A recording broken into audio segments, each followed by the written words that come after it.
So two come to mind right off the bat. Craziest food that was edible in some form or fashion was in my first area. But it was green jello with meow mix, like the cat food. Yeah, that was it. I'd never had green jello like that before. I'd had a lot of jello salad things. Yeah, that was rough. The second one was when someone decided to make us a meatloafy, pasta, potato-y surprise with mushrooms that they had cooked and picked from outside their trailer. So me and my companions, we definitely tried to politely wait for her to leave the room and then hide. Like, hide the mushrooms. It's like, we might die. So, yeah, definitely those. Everything else after that is just like, like, whatever, that's fine. Like, we just had one guy that we'd see often on the streets, and he was under a lot of influences at any given time, which is pretty typical of the area. But he knew that we were the God ladies. We like to talk to people about God, and so like we were talking with him when we were at like waiting for the crosswalk or whatever, and he decided that he would give us gifts. And so he started like praying and prophesying and pulling out squash out of his bag and giving us squash, which is just like the most random thing ever, because who carries squash for one? So then we were stuck with like just walking around all day with all this squash and like random paraphernalia that he just like kept giving us. He's like, oh, and you need this, and God bless you with this, and God bless you with this. And it was very generous. But we're like, well, now we have all this like random squash that we're like trying to like hold and carry and stuff into our bags and like just overflowing. And so we're like, this is when we really wanted our car back. But you just meet really random people on the street all the time. Sometimes they give you things. Sometimes you give them things, like a Book of Mormon. Sometimes just a little give and take. I mean, he did take a book because he had room for it now that all that squash was out of his bag. I'm sure he still sees the sister missionaries there all the time. I'm sure he'll talk to them too. Maybe give them some squash if it's right in season. So, just fun people. God's children everywhere. They're great. So I don't know if this counts, because this happened just really recently after I've actually been home. But I was able to go back to the mission with two of like my companions, basically, to see a family get sealed.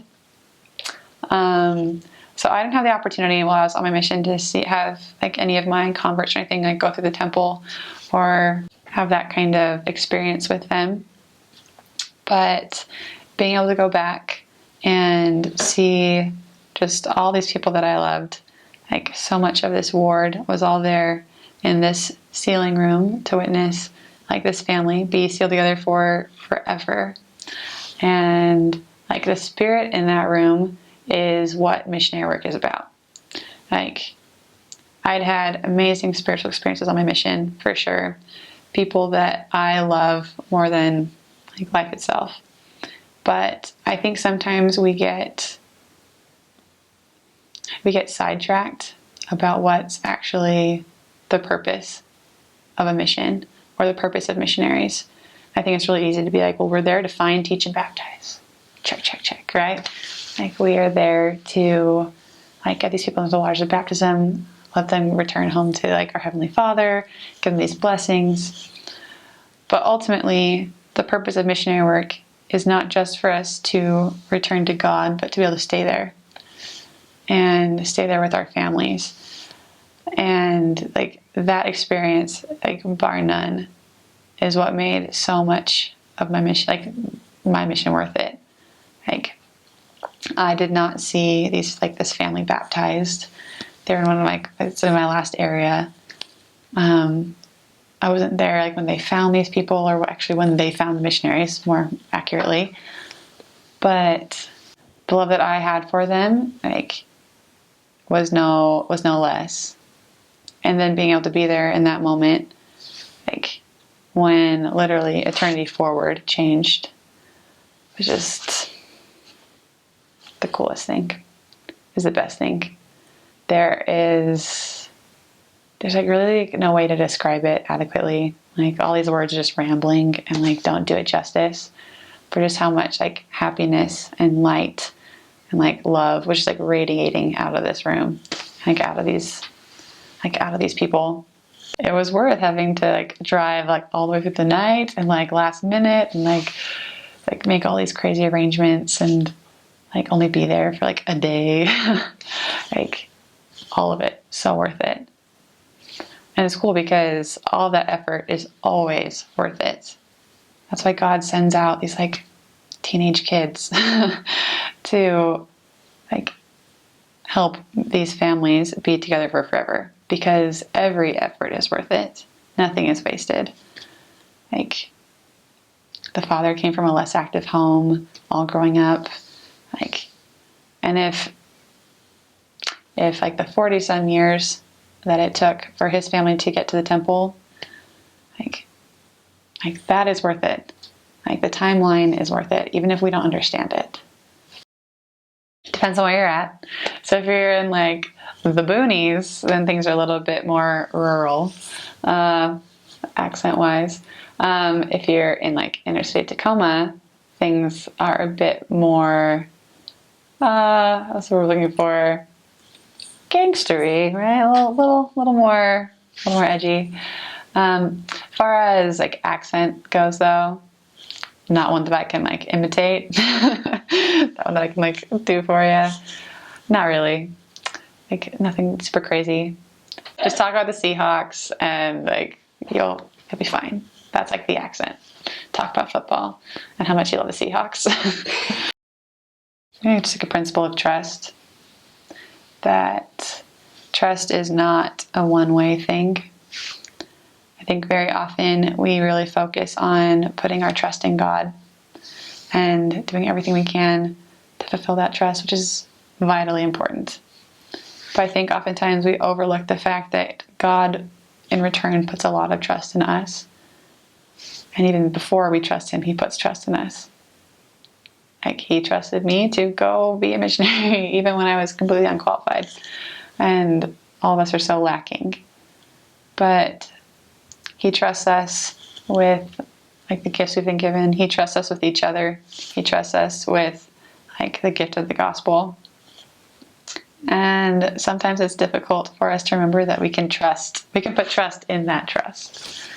Like that goes with not just like us and the Lord, but like us and our family or our companions, the people we're teaching. Like, but honestly, like when we invest that trust in other people, like it's totally risky, and it's not necessarily easy or fun because sometimes things don't pan out in the short term. But in the long term and in the eternal perspective, like trust is always worthwhile. And building it is hard, but it's like the best thing ever. Definitely something that I was probably super lacking in before I left. I'm still super lacking in it, don't worry. But like, I can just see so much how God trusts us to do this work. And if He didn't trust us, He wouldn't have called us. And if He didn't trust us to be a missionary or a teacher or a mother or a neighbor or like a sibling or something, anything, then He wouldn't have put us in that position. And so just obviously to me, seeing how God trusts me with His children, with His family here on earth, like one, that's like way overwhelming. But two, it's cool because obviously He sees something in me that I don't. And He sees potential in me and in those that I can influence that I can't necessarily see on the surface. So mission is just a really, really prolonged lesson in trust. Whole 18 months to 2 years of learning how to trust God and yourself and your companion and people, ward members. Trust that the food they serve you won't kill you. Like, just a lot of trust involved. Obviously, I learned a lot on mission, but one skill I guess that comes to mind was how amazing it is to study. Like learning and learning for a purpose and for other people and for yourself. Like I loved study time in the morning because, well, for one, it was just like these 2 hours that were mine. Where like even though I was studying for people or for people's needs, like it was me and the Lord quietly by ourselves. It's great. That idea that your personal study is your time when you are the Lord's investigator is just like so true.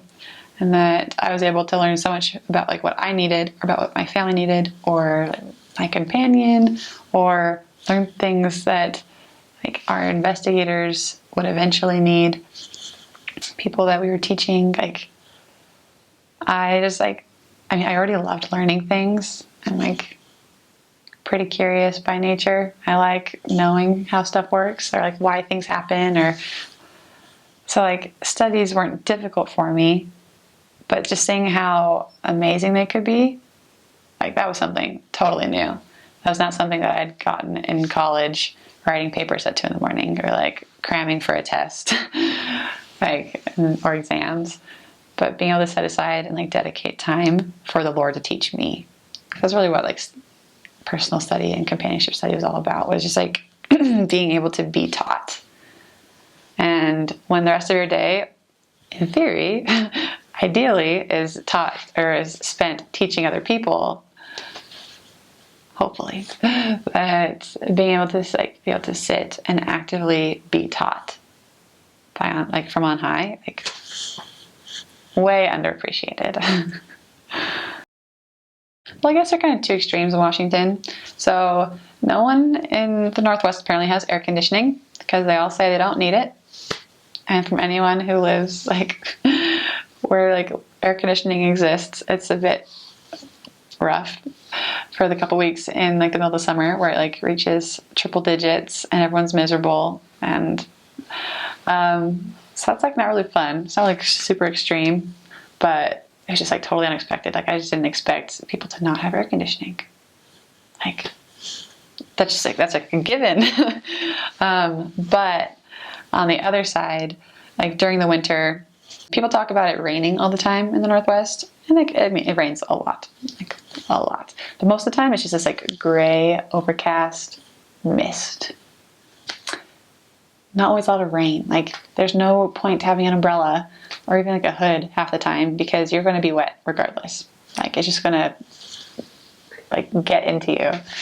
But in the winter, when I was in the middle of nowhere, kind of in I don't know, kind of like a more boony area, there were also a lot of like windstorms.